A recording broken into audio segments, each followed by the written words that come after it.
targeting them like it's targeting you. If you take responsibility for a child, say leaving church or a civic function or maybe a small group, you have to make sure that child's protected. The ticket's written to who? Not the parent. If you decide to take that child home, it's you. So if I pull you up and you decided to take your niece or nephew or grandchild, whatever it may be, or another child around the neighborhood, and they're in the back seat and that seat goes up here and it's on their neck and they're about this tall, here's your ticket. Don't get mad at me. That's why I was doing something. Okay. It's just one of those things you have to worry about. Make sure they're targeted correctly. Last thing about seatbelts, don't leave one out. Don't take a chance to do a short trip. We're seeing our fatalities at less than 25 miles from your home. 3 out of 4 of those crashes are that close. My pastor lost his wife. My past pastor, is that right? Previous pastor. Past pastor. My previous pastor, he lost his wife less than 100 yards, 200 yards from her house. I don't know what happened. She's just that close to her house. I haven't really gotten back in touch with him several years ago, so I did that particular church. So it's something we have to take dear to our heart. And I do every day. The day I told him my mother died, they were in the mountains of North Carolina. The sad part about it, there were seatbelts underneath the truck seats. Just get pushed in the center or underneath. Because you have to search for a seatbelt. Hey, do it. Go there for a reason. Well, they were going on a short trip, and sure enough, the lady where she lived at lost control and off the side. But the sad part about all that, my father was when I had to go tell that she died. I had to knock on his door, my uniform, because I wanted to be the one to tell him. This is just the way I want to do it. Or just I can do it. No.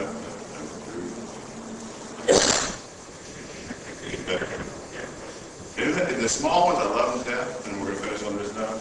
Because all I do is give them a pencil and a sticker and they tell you everything you do. I love them. They will talk to me. They love that shiny bag. They will give you your grandparents. Do you know my grandma? No, I want to know. Here. My granddad? No, I want to hear about it. Because they'll tell me stuff. It really hurts me sometimes because they'll say, well, my parents don't wear seatbelts, so watch it out. I've heard that before. Or the one that got me in I was in a rural setting, I won't tell you where I was at, because it's not fair. The little boy says, my mom and dad have a beer between their legs, they take me to school.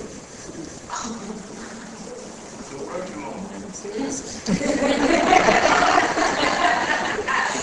course, the teacher's in the back end of it. I just think he was trying to make that. But you know what? Why would you say it? He's seen somebody do it. Or maybe he heard somebody do it. So again, they have great eyes and ears. It's what you have to see and hear and do for yourself. Other than that, we think about seatbelts as common denominators, and it is. It decides whether or not we survive a crash or not. And it's pressed the crash force out over a wider area. Our body's designed to take a little bit of force, but not enough force that we can come out of the car and strike something. And again, if you take your weight times your speed, that's how much force you strike the ground at. It's not what you weigh. One last thing, I'm trying to jump into it real quick. Since it's summer, one of the 100 deadly days of summer, I got 5 minutes. And I want to tell you one drink will get you to a 0.05 really fast. It's about average, so 5. And people say, how can you know that? Because they told me. Plus, of course, I've got a DUI comment. I need one volunteer. Now, don't take this as an excuse for I can't see you. DUI dog is something that we use for our students and for adults because it gives them an idea of what it's like to be intoxicated. I'll be real gentle with you because this is going to be very below 7. Okay? When you put them on, you might feel a little dizzy. You feel like you're going to be sick. Take them off. I want you to get sick at work. No run with the college. I've had people run with these things. All right. I'm going to give you one tip. So normally you see, who's ever watched the show Cop? Some type of police show. Now you see this nice shiny pin? You sure? Okay, I want you to take your index finger. I want you to do your left hand, put it way over your head. All right, your left hand.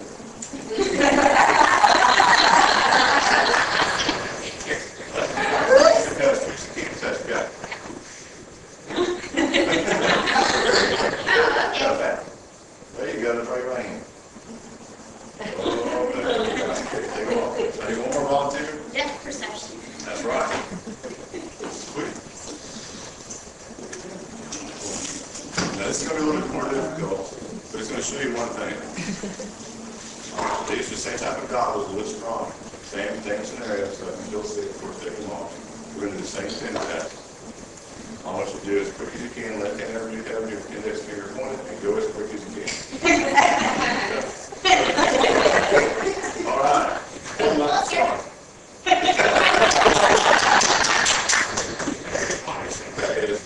This is only 0.17. This is only 0.06. They still miss the good. So what I'm trying to show you what I'm trying to show you is how much alcohol you have. It doesn't mean you have to be intoxicated and falling down or drunk. It just means that you can be impaired and be caught for DUI. And when I'm talking about those drinks a minute ago, it's one beer, which is 12 ounces, a 6 ounce or 6 ounce glass of wine or a shot of liquor, not the whole bottle. People feel that way. It's just a shot glass, about an ounce and a half. Okay, so when you're there, you think, well, nothing's going to happen. I've seen people die just from 2 drinks because someone's carelessness behind the wheel. Because it takes I heard her say, your depth perception's off. You can't judge, you can't focus. Now you're seeing things come at you at a faster rate that your mind can't process. And of course, you only missed a bit by a few inches. So imagine driving a car with a few feet, or stopping like this is the line you stop here. You're in the middle of the intersection. I've been behind people that have stopped just inside the intersection. I don't know. So again, it's all about choices, and what we have to do as drivers. And you know, we're in our biggest part of our season. Who works for anybody in trauma here? Anybody? We can talk about it. No, I was kidding. We can take a few moments to make sure that you do everything you can to help protect yourself. Okay? Don't take for granted you have the quickest reflexes. Drunk drivers don't take that into consideration. Last second they will turn in front of you or walk to the left to center, run you off the road. What are you trying to do next? Survive that crash. The best way to do it is with seatbelt and being alert and prepared. You know, making sure you have every opportunity for your family to survive that crash. Listen, NASCAR, how often do you hear crash and die in NASCAR? Once in a blue moon, like Dale Earnhardt and these other drivers.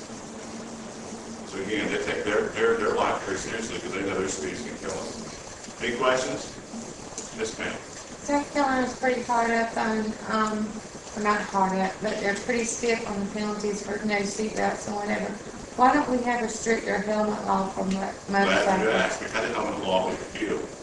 So now we try to run drivers and motorcycles, please wear your helmet. You know, they're just as susceptible as we are in crashes. So again, it's all about what you want to do. You know, and I understand. I get that question a lot. It's just, you know, we have to just, you know, decide, make some rough choices. One other comment, I was at the grocery store a couple of weeks ago, saw a young mom in the grocery store. She had 5 children with her. She got out to the car. 2 of these children were probably between 6 and 9 month old twins. The other 3 had to be under 10. She got in a Honda Civic. 2 of the bigger kids on the back seat. The twins were in the floorboard, and the other kid in the front seat. We have a program, we have a program on Buckle and you can help us out. All you have to dial is 1-800-RUSC-BUDDY. Well, again, go to our webpage and give you some more information. But you can take that same person with tag numbers, call that number, report the tag number to us. What we'll do is we'll process the tag, it's in the literature, and it's not an enforcement action. So whether you know or not, you're contributing to your communities. You can help yourself. Can you send that information? Sure, Rosemary can have all this information. Is that what she sent down in the Yes, email? exactly. I'll make sure she does that. Very good that you do that. Who's ever called a drunk driver before? Have you ever called a child? What's the difference? Well, it's none. Because the innocent person usually gets hurt. So you can say, it's been. I work in home and health, so I see a lot of things. I know there's laws are pretty lenient about driving a moped. I don't know if there's any laws about electric wheelchairs, but I see them everywhere. They're pedestrians. They should be up on the sidewalk if we want to go. They have all the same rules though. If they do facing, it's almost like walking. You know, and I understand that, you know, we have to do people that are in electric wheelchairs.